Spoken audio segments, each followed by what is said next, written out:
Ladies and gentlemen, somebody had to do it, man. Somebody had to max out this mad lad and take him all the way up to rank 5 Sig 200. So today, I'm going to be showing you a bit of a glimpse into what a fully maxed out 5-star Warlock can do. I was so excited for today's video because I really wanted to max him out and take him into variant because there are so many really big annoying fights like Killmonger, Domino, Havoc, also Mister Sinister and Korg that I just wanted to see if Warlock could take down. So today we have a lot of very challenging fights. And if you're one of those players that wasn't too fussed about Warlock or don't really think that he's a good addition to the game, because there seems to be a little bit of hate for Warlock out there, hopefully today's video is going to change your mind that this champion is actually really good for a lot of variant content, man. All three of the variants he is an absolute banger for, and Warlock being an XL champion means that he's not only viable for variant 2, but also having double immunities as well as being a counter to Mister Sinister and Havoc. It actually immediately makes him one of the best champions overall for variant 2, and this is because he can tackle pretty much everything in variant 2, man. This guy's a bit of a Swiss Army knife, and hopefully outside of the fairly obvious matchups for Warlock today, you're gonna learn something new about, you know, some stuff he can do, especially against Killmonger, man. I was very surprised by the outcome of that matchup, but as you can see, variant Mister Sinister was like nothing, mate. Absolutely shredded that lad a really good time. Then next up, we got the variant Vulture. So we're on our way to Havoc. So we got to kill Vulture, also SpiderGwen, and then we've got the power gain Havoc to deal with as well. But I just wanted to show you guys, you know, a fairly standard, a fairly vanilla fight with Warlock, so you can see a bit of his damage output. Again, he isn't the hardest hitting champion, but the armor break is really effective. So once you get to your first special 2, it's a pretty good time because the special 2 itself hits really hard across all of the hits, and then you have the armor break, which really does enhance your damage a fair bit more after. So we managed to get medium heavy and then a full 5 combo. You can see it actually upped our medium to a 6k crit there, which is, you know, a pretty good time. Again, not the craziest damage output in the world, but when you consider this guy has, like, I think it's about 12 different bits of utility as well, you know, his damage output, at least in my opinion, is not too bad for a character with, like, so much utility. So we're evading the glider, going back in with a 5 combo, lots of 6k crits on the light there, and assassin's range, and we get variant Vulture down in 70 hits there, so not super bad damage output. Now, next up, we've got the SpiderGwen matchup, and Warlock has a very strong heavy attack and a single hit that also applies bleed. Really, the great thing about this is the speed of the heavy attack as well, because it's pretty much instant. It's essentially like Wolverine's special 1. It is just a direct rip-off there, but it allows you, when fighting evade champions, if you're very quick on it, to quickly do a medium attack and then also a heavy attack as well. So you get the damage, plus you get the additional bleed damage. So if you can parry heavy, it's a really good option. But also, while using the special 2, there's kind of like a silent hidden stun, so if you fire off a special 2, then the opponent is going to be, you know, kind of like waggling about like they are stunned, and they can't evade out of your special 2 animation, providing you do get the first hit in. But after that special 2, we're a little bit too slow to kind of take advantage of that armor break here, but you can see, even with a variant level SpiderGwen, we're about 25 hits in, and she's on like 40% already, so he's doing a really good job, and this is just a way, again, it's not the most effective way to deal with evade champions, but it is a way, if you are fighting an evade champion that can be stunned, you just parry heavy, and it's a pretty good rotation. And also, if you're paying very close attention to the parries, Warlock has slightly above average block proficiency, so he doesn't take as much damage as other champions when parrying, but, you know, it's still, you know, not as nice as Captain America Infinity War, but it does make him viable for a tactic like this. Just one thing to throw out there as well today, I'm not using any boost at all, or suicide masteries, and Warlock is going to benefit a ton from any boost that you chuck on him, especially if you've got attack ones comboed with the tech power booster as well, because he deals so much damage with his special 2. If you can get a tech power booster, that's going to give him a lot of power back and allow you to potentially chain on special 2s there. So I might do a video kind of focusing on that boost and showcasing Warlock with it, because I had a little bit of a test while one of my videos was rendering the other day, and it is so good. So yeah, the point is, if you're doing progression and you've got maxed out Warlock or rank 4, you might be able to see even more performance than you're seeing in today's video.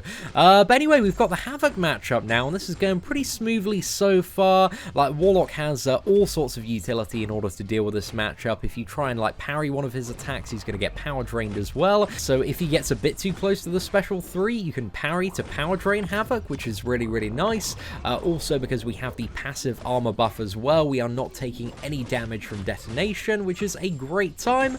Just makes this power gain Havoc really easy, man. This is a tremendously straightforward matchup when you've got a counter. Some really nice damage to finish that matchup as well. But as you can see, if you take Warlock up, mate, he's a really effective option for both Havok and Mister Sinister, and there are a couple of those in variant too. Now, next up, I put the Robot Uprising synergy in the team and took the Poison path with Domino, Killmonger, and also Cable, and then we're going to go for Korg after that as well. Now, Domino, I wasn't really too sure if Warlock was going to work quite well for this matchup, but he's a pretty decent counter overall. The main reason being that on his kind of standard attacks, you don't have like a chance to proc stuff, so you're not really taking crit failure unless something like Dexterity fails, so it really does mitigate a lot of the damage in comparison to other champions that have a lot of chance-related abilities there. And also, we've turned this Poison node Domino into basically a 60% Fury node for Warlock as well with the Robots Uprising synergy.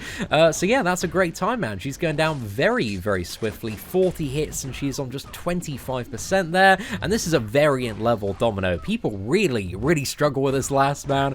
I think I remember I died about 3-4 times on my live stream with my maxed out Hyperion, just making it look like cakewalk. However, we did get evaded there, so we were in a little bit of trouble for a second. If that special 2 honestly had landed, this fight would be over now, but we just need to land another combo. I was hoping for just one critical hit there to end the fight, but it didn't happen. Cheeky little dash back, single tag, and Domino is down. So yeah, that was actually my very first try against Domino, which I was a little bit surprised of, man. He did really well against her. Now, next up, we do have the Poison Killmonger, and I was very surprised between Killmonger and the interaction with offensive ability accuracy reduction, because it actually like permanently removes his armor, which is really weird, but pay very close attention to his armor and buffs after we get off the first special 2.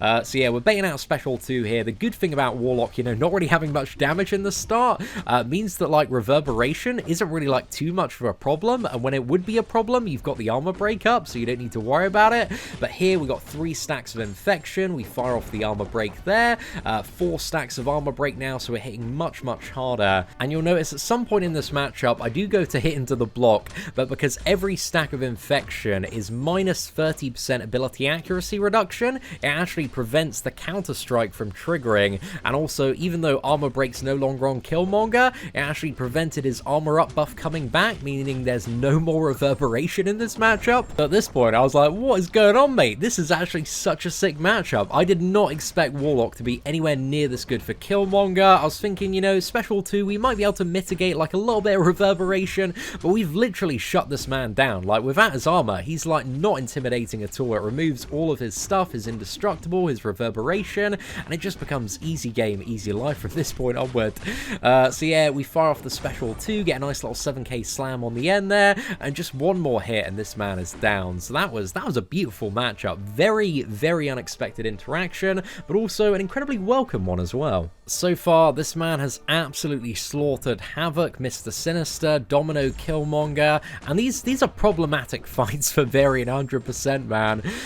So I decided to go for Cable next. I was really hoping that Cable would proc regeneration, because when the virus is active, for every regeneration tick, they're going to take a little bit of degeneration damage from Warlock's awakened ability, and also power drain. So if Cable starts regenerating, he's just going to power drain himself and degen himself like absolute crazy. But unfortunately, this Cable was proccing power gain a fair bit, but absolutely no regeneration at all. But I still really like this matchup because Warlock just absolutely tears through Cable, and it's a very straightforward time. Again, this is Cable on a Poison node as well, and when I went round to doing 100%, initially I used Hyperion. But one thing to consider is there's going to be a lot of up-and-coming players in about like 6 to 7 months, and Warlock is, you know, he's going to be in the 6-star basic, man. People are going to be pulling a Warlock very close to this power level, and pretty much at this power level with boost as maybe their first 6-star champion, or maybe a player that's been like struggling in variant 2 or 3, you know, a couple of different paths to get 100%, because when it comes to a lot of the big problem fights in variant,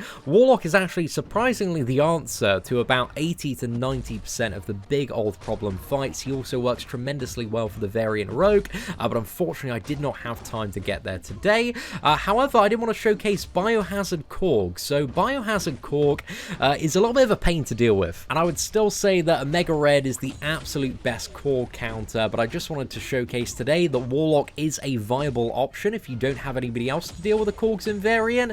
And also in the second variant as well, there's like a buffet Korg and also a poison Korg, and Warlock is like perfect for both of those as well, just because he has heal block and also poison immunity. So yeah, just makes it a really straightforward time. You are going to take a little bit of damage if you do use a medium on the rock shield, but really that's kind of the only thing you need to worry about when you're playing Warlock. You know, he's a little bit similar in some ways to Sentinel versus Korg, and also if needed you can use the special 3 to regenerate, and also break Korg's rock shield as well. But here I was playing a little bit more aggressively, going for those special 2s, trying to speed this fight up a little bit, but he's doing alright so far. 63%, Korg is on 53%, but this is a big Korg, lads. He's a very big Korg. You know, 41,000 power index. This guy certainly doesn't mess around. I think he's got like 11,000 attack as well, so he's probably one of the most beefy Korgs, if not the most beefy Korg, outside of Alliance War in the entire game. Again, best option, probably not, but viable counter. He certainly does work, man. He certainly does work. But anyway, ladies and gentlemen, that brings us to the end of today's gameplay video. If you did enjoy today's rank 5 Warlock gameplay and you want to see a little bit more, please do smash that like button and let me know what fights you'd like to see in the comments section below. Aside from that, thank you so much for watching, take care, and I hope that you have an absolutely fantastic day.